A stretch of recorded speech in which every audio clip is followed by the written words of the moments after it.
Salut à tous, on se retrouve dans une nouvelle vidéo et dans cette vidéo, on va analyser l'action Eutelsat. Donc Eutelsat, je pense que pas mal d'entre vous connaissent, c'est une société qui opère dans le secteur de l'aérospatial, des satellites, et qui a fait entre guillemets le buzz ces dernières semaines suite au comportement d'Elon Musk et de sa société Starlink et des US. Qui avaient pendant un certain temps, assez bref, retiré leur aide à l'Ukraine et qui a inquiété également l'Italie qui devait conclure un contrat de, je crois, 1,5 milliard de dollars avec Starlink. C'est pour ça qu'on a eu un coup de projecteur sur Eutelsat et que l'action, on va le voir dans la deuxième partie de cette vidéo, a littéralement bondi. Mais on va commencer par un peu d'histoire. Donc Eutelsat, on est sur le site du groupe, donc on va retracer un peu leur histoire, de 1977 à 1989, donc les premières années. Eutelsat est né de l'ambition de développer une industrie européenne capable de construire, de lancer et d'exploiter des satellites, chose importante pour la souveraineté des États. 1990, les années 2001, vers une couverture élargie. Après la chute du mur de Berlin, l'évolution du cadre géopolitique a modifié la vocation originale d'Eutelsat. L'organisation s'est progressivement ouverte à tous les pays européens, orientaux, et à partir du début des années 90. De nouveaux satellites offrant une capacité accrue et une couverture géographique plus étendue ont été lancés durant cette période. Donc le marché de la télévision par satellite s'est également développé, inaugurant un passage à l'ère numérique, etc., etc. La phase 2001-2010, donc la montée en puissance dans le monde et l'introduction en bourse, donc avec la libéralisation du secteur des télécommunications, Eutelsat est devenue une société de droit privé en juillet 2001. Puis a été introduite en bourse en 2005, donc il y a une cotation de 20 ans sur Eutelsat. Eutelsat a diversifié rapidement ses activités dans les années 2000 pour y inclure l'accès Internet et des services gouvernementaux. Ok. Donc là, 19 satellites lancés à cette période. De 2010 à 2022, renforcement de notre présence mondiale et mise en œuvre de pivots de télécommunications. Donc vous voyez qu'il y a une extension de la couverture et de la commercialisation de cette couverture. Europe, Afrique, Moyen-Orient, Asie et l'Amérique. Donc croissance qui a été consolidée durant cette période. 2022-2023, une avancée décisive pour la connectivité par satellite. Donc 4 satellites lancés à cette époque-ci. Il y en avait 15 à l'époque précédente. Et en 2023 à aujourd'hui, donc Eutelsat Group a un positionnement stratégique sur un marché en pleine expansion. Donc il y a une constellation de satellites, donc 600 satellites, et vous avez 37 satellites géostationnaires, donc 600 satellites en basse orbite, qui répondent à des besoins clés pour les clients, donc la connectivité mobile, la connectivité fixe, les services au gouvernement et la vidéo. La société a son siège à Paris, elle emploie plus de 1500 personnes dans 75 pays différents. Et Eutelsat s'engage à fournir une connectivité sûre, résiliente, respectueuse de l'environnement pour contribuer à réduire la fracture numérique, mais également apporter son aide au gouvernement, notamment dans le cadre militaire. Donc on va voir un peu pourquoi Eutelsat a flambé ces derniers jours et est-ce que c'est une bonne idée ou non d'investir dans cette action. Donc vous voyez l'article du boursier, de boursier.com, Eutelsat flambe à nouveau. Donc là, on a l'article, je vous le mettrai le lien dans la description, donc Eutelsat qui s'est envolé, et qui ensuite a chuté, 10 jours de baisse consécutifs, donc en recul de 57% par rapport à son pic du début du mois. Eutelsat est considéré comme l'un des principaux bénéficiaires des plans européens visant à augmenter les dépenses de défense, alors que les États-Unis réduisent leur engagement militaire sur le continent. Il est en effet probable que Eutelsat joue un rôle dans le nouveau réseau satellite de renseignement militaire prévu par Bruxelles pour réduire sa dépendance aux États-Unis. Et la firme s'est présentée comme une alternative à Starlink en Ukraine. Donc là, c'est vraiment quelque chose d'important. On est sur des montants colossaux, des plans qui sont importants au niveau financier, plan européen, potentiel défaut de Starlink par rapport à l'Ukraine, même si Starlink, pour le moment, vient toujours en aide aux Ukrainiens, mais on est vraiment dans quelque chose qui va être une action, on va dire, spéculative et très réceptive aux news. On va se pencher un peu plus sur la société, et notamment sur ses comptes de résultats annuels. Vous voyez que Telsat, c'est pas folichon quand même, parce que vous avez un chiffre d'affaires depuis 2017 qui est en baisse, et vous avez un résultat net qui globalement est en baisse, surtout en 2024, où on a eu une chute terrible au niveau du Q3 et du Q4 de 2024, avec un résultat net négatif de plus de 400 millions d'euros, et même chose pour le Q4. Donc quelque chose qui est vraiment important. Au niveau du consensus général, les analystes évaluent la moyenne à 3,28 €, donc un potentiel baissier de 17%. Après, bon, les analyses, c'est toujours la même chose, hein. En général, ils ont toujours un coup de retard par rapport à ce qu'ils disent au niveau de leurs analyses. Donc là, on revient pas, c'est ce qu'on a vu sur la présentation d'Eutelsat. Et vous avez quelques indications quand même, donc un résultat net qui est pas bon du tout en ce moment, un BPA qui est pas bon du tout, hein, négatif. Donc quelque chose qui est vraiment fragile en ce moment.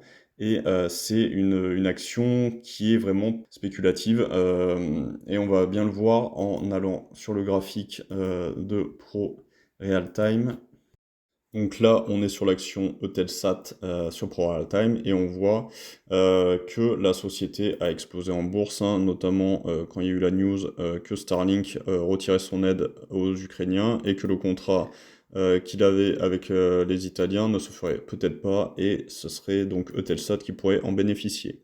Vous voyez qu'on avait un point bas autour des 1,21 € et qu'on a eu un pic en seulement 4 séances de 674% de hausse. Donc on est passé de 1 à 9 euros, donc multiplié par 9 en 4 jours. Son investissement ou son trade, c'est quand même assez impressionnant. Grosse volatilité puisqu'on est passé ensuite de 9 à 3,28 €, donc une baisse de 64%, et on a eu un petit rebond technique, on va dire, et là on est un peu au milieu du gué, à savoir est-ce que ce support va continuer, va permettre le rebond du cours, est-ce qu'on va venir refermer ce gap ici qui a été créé lors de la lancée, ce qui nous ferait revenir sur les 2 €, pas impossible non plus. Si on veut réfléchir à très court terme, on peut se dire qu'on peut tracer une oblique baissière comme ceci et qu'on serait dans un canal baissier qui pourrait se traduire hop, comme ceci. Donc canal baissier qui en règle générale sont cassés par le haut et peuvent remonter par la suite. Mais bon, c'est quelque chose qui est vraiment très volatile et si vous investissez là-dessus, enfin investissez, si vous mettez de l'argent là-dessus, ayez une taille de position qui soit en corrélation avec le risque que vous êtes prêt à prendre sur une position comme ceci. Si on se place à plus long terme, on va se placer en mensuel. Donc vous voyez que le cours est coté depuis 2005, hein, comme on l'a dit, qu'on a eu une ouverture, une IPO à 5,62 et que pour le moment on est bien en deçà de l'IPO. Ce qu'on peut dire sur du long terme, c'est qu'on est en tendance baissière, hein, les moyennes mobiles sont négatives, elles sont orientées à la baisse, que les cours là sont au-dessus de la moyenne mobile à 20 jours, mais en dessous de la moyenne mobile à 50 jours, et qu'au niveau du RSI, on est encore sous les 50, même si on a fait un bond lors de cette période où on est allé titiller les 50, là on n'a pas cassé les 50 de RSI, on est toujours en dessous. Si on voit une figure assez imposante sur Eutelsat, on pourrait considérer qu'on avait quelque chose, hop, on va le tracer un peu plus comme ça. Donc comme ceci, un énorme biseau descendant qui a été cassé par le bas et qu'on a réintégré pour le moment. Donc à long terme, ça va dépendre pour beaucoup, je pense, des news qui vont suivre, à savoir est-ce que l'État italien va annuler son contrat avec Starlink pour 1,5 milliard d'euros et le basculer sur Eutelsat. C'est possible. Est-ce que le budget de la défense européenne va permettre de faire remonter l'action? C'est possible aussi. Après, tout est une question de timing lors de votre entrée sur cette action, si vous souhaitez rentrer. Parce que moi j'ai lu pas mal de choses sur l'action, notamment sur le journal Investir. Et eux, en termes de conseils, ils mettent achat spéculatif, la situation financière de Telsat reste difficile et le dossier risqué. À noter qu'aucun analyste n'est acheteur. Néanmoins, si le groupe décrochait effectivement le contrat italien, ce sera un changement majeur. Pour jouer cette possibilité, on parle bien de jeu, on profitera du recul actuel du titre pour se repositionner. Et ils ont un objectif, eux, à 5,50 €. Donc après, les conseilleurs ne sont pas les payeurs comme toujours. Donc faites-vous votre propre analyse. Donc là, personnellement, ce que je vois à plus court terme, je pense qu'on peut revenir sur le support des 3,40, 3,34. Si on n'a pas de news, je pense qu'on peut redescendre plus bas, aller chercher les 2,40, les 2,45 là-dessus. Si ce cours ne tient pas, là, je pense qu'il conviendra de sortir, qu'on n'aura pas de news et que le potentiel de l'action sera mauvais du point de vue de ce qu'on a dans les comptes, hein. Vous avez bien vu qu'il y a quand même des résultats nets qui sont négatifs, donc ça veut dire que la société perd de l'argent, hein.